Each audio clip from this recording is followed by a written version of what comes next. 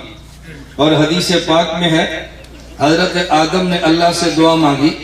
حضرت عمر بن خطاب رضی اللہ عنہ فرماتے ہیں لما اقترف آدم الخطیہ، حضرت آدم نے اپنی خطا بھولنے والی کا اعتراف کیا اور اللہ سے دعا مانگی، اللہم انی اسألک بحق محمد لما غفرت لی، اے اللہ میں حضرت محمد کا وسیلہ دے کر آپ سے دعا مانگتا ہوں، میری خطا کو معاف کر دیجیے۔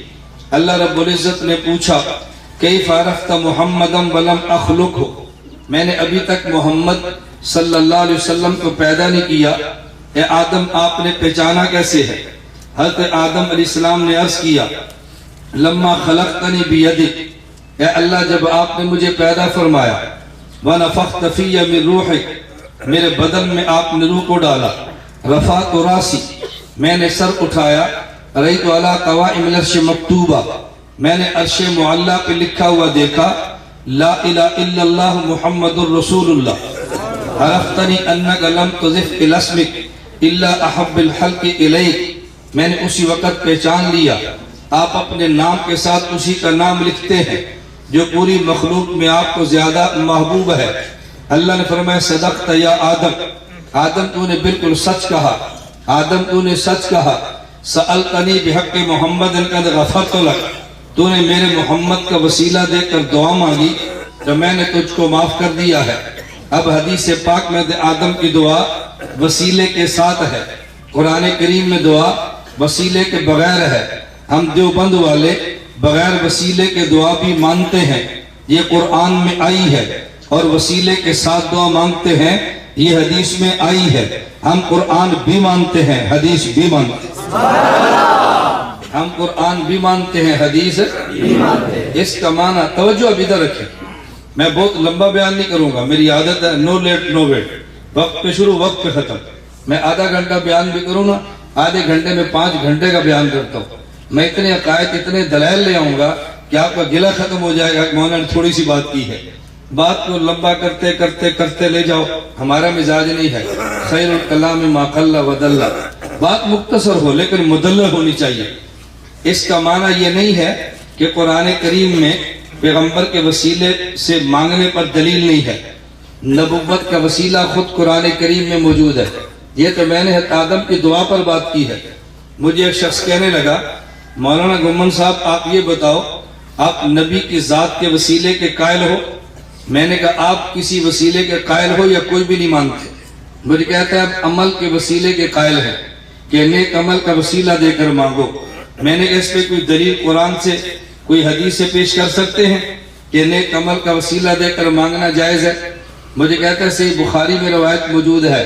بخاری سے نیچے تو کھڑے نہیں ہوتے، صحیح بخاری میں روایت موجود ہے۔ میں نے کہا پڑھے حدیث؟ کہا جی 3 آدمی جا رہے تھے، سفر کے دوران ایک غار میں آرام کے لیے رکے، باہر طوفان آیا اور غار کے دروازے منہ پر ایک چٹان آ گئی۔ ان 3 نے دھکا دیا، چٹان اتنی بڑی تھی کہ حرکت نہیں کرتی تھی۔ ان تینوں نے اللہ سے اپنا عمل کا وسیلہ دے کر دعا مانگی۔ ایک شخص کہنے لگا اے اللہ تیرے علم میں ہے کہ میرے پاس ایک آدمی مزدوری کرتا، وہ چلا گیا اور مزدوری کے پیسے نہیں لیے۔ وہ کچھ عرصے بعد آیا اور مجھے کہا میری مزدوری کے پیسے دو۔ میں نے کہا یہ بکریوں کا ریوڑ تیرا ہے۔ اس نے کہا مذاق نہ کرو، میرے وہ تھوڑے سے پیسے دو۔ میں نے کہا تیری مزدوری کے پیسوں سے میں نے بکری دی، بکری اپنے ریوڑ میں ڈالی، وہ بڑھتے بڑھتے پورا ریوڑ بنا، لے جا۔ وہ خوش ہو گیا، اللہ اگر یہ آپ کے بارگاہ میں عمل قبول ہے میں اس کا وسیلہ دے کر دعا مانگتا ہوں چٹان ہٹا دے۔ چٹان ہٹ گئی مگر اتنی نہیں کہ باہر نکلے۔ دوسرا کہنے لگا اے اللہ تیرے علم میں ہے میں بکریاں چرایا کرتا، رات کو گھر آتا، پہلے اپنی ماں اور والد کو دودھ پیش کرتا پھر اولاد کو دیتا۔